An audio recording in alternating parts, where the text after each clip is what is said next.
I'm excited to watch this with you. What we're going to do is we're going to bounce around a little bit, boys and girls. So we want you to watch along with us, fire up your Peacock, and we're going to start at the very beginning of the show.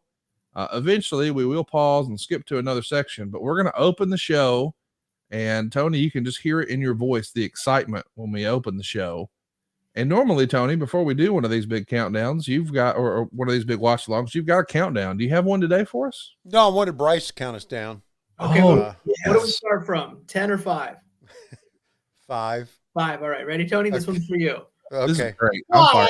I'll back up so you can see it. Okay. Yeah. 4, 3, 2, 1, play.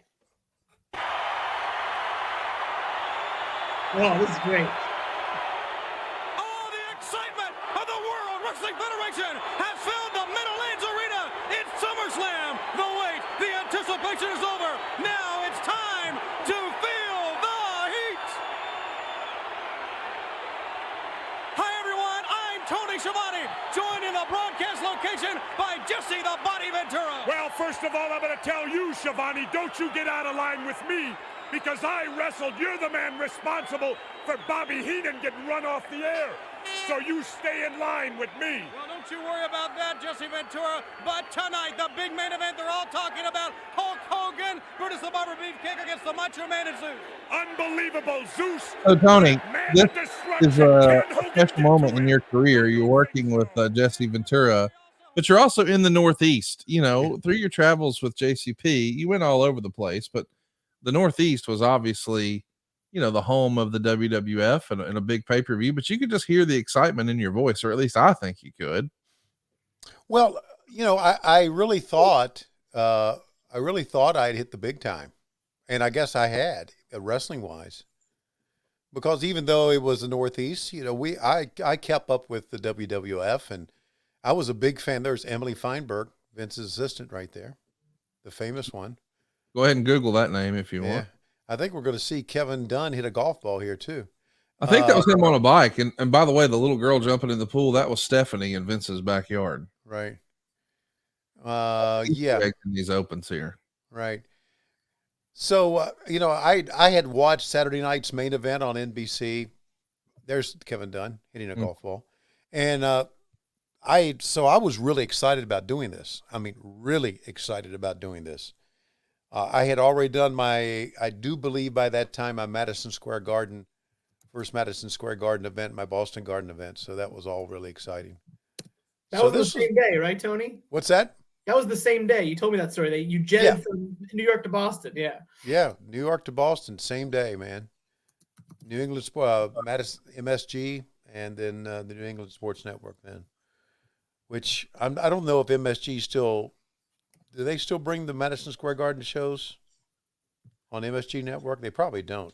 I don't think so, no. Yeah, I didn't think so. There's one coming up. They always do one around Christmas. And, hey, here's a little treat for us. Yeah. One of my favorite matches of all time here, a very underrated match in my opinion. We got the Hart Foundation coming out, and they're going to be taking on your old pals. I'm pretty fired up about this, too, to think about. Right. You know, Arn and Tully in the WWE. Did it feel like there was a big defection from Jim Crockett Promotions? All the talent that came, whether it was J.J. Dillon or Barry Windham or Arn and Tully or Ronnie Garvin, yourself. Yeah. It was a big defection. We all knew that. And it coincided with the sale of Crockett going to Turner Broadcasting. And no one really trusted Jim Hurd or what he was doing. And of course, Arn and Tully left even before that. But hey, Bryce, so tell me, how old were you back here? I was 6 here in 1989, about the same age as Mr. Matthew Schiavone. Okay. I started watching wrestling about a year after this. Okay.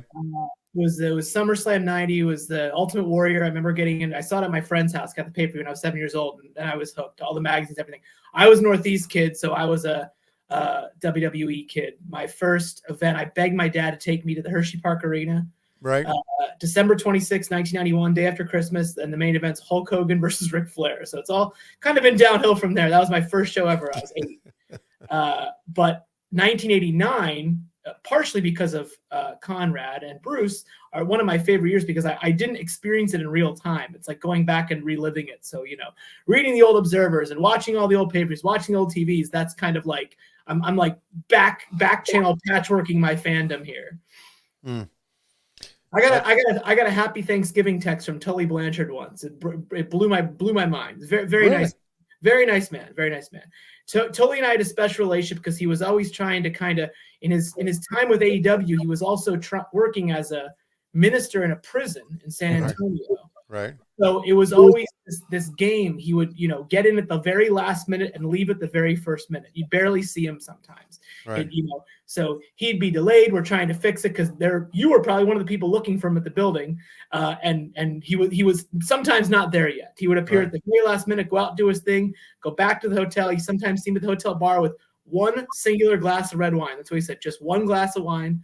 Up to bed, out in the morning. He'd be at the prison by 11 o'clock, 12 o'clock San Antonio Thursday morning. So wow. He's an enigma, but I did my best to take very good care of him, and he was always very, very kind to me.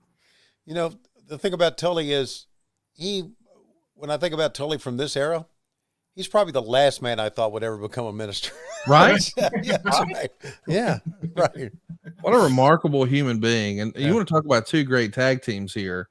Bryce, we've expressed our love for Arn and Tully as one of our all-time favorite tag teams here. But a lot of people who grew up as WWF kids, like I did, I didn't have an appreciation for Arn and Tully back then. I had to grow into it. But I loved the Hart Foundation as a kid. Where were you on them? They were, as a kid, I didn't appreciate them. I was a Bushwhackers kid, right? Because they were wild and wacky, and the Rougeaus were silly. But as I came to, as a teenager, I started wrestling training at 19. I was watching all these tapes, and I back channel really appreciated, the magic of Bret Hart, Arn Anderson, Tully Blanchard, Rockers, Brainbusters matches still hold up. And it feels like the good ones weren't even televised. There's maybe a Saturday Night's Main Event one from March of '89 that's decent, but there's some like Boston Garden, Maple Leaf Garden, Rockers, Brainbusters, some are 2 out of 3 falls matches. That's tag team gold. That's what you study. And I am quite sure our friends in FTR, kind of the modern day tag team specialists, have watched those matches before. Oh sure. So Bryce, let me ask you: did you get your picture taken with Jacques Rougeau in Montreal? I did not. I have heard he's not the most popular these days, despite all the WrestleMania ball grabs he gave Bushwhackers, or was given by Bushwhackers, I suppose. Yeah. Yeah. Well, he's Chris Jericho actually warned me about him. Really? Well, he was.